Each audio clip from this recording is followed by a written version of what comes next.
Customer called because their water heater, 40-gallon tank, was making popping sounds.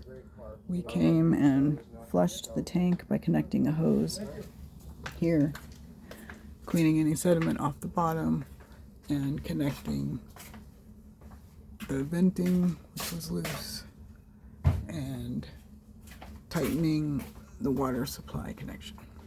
All working well. Heater is heating up and not popping.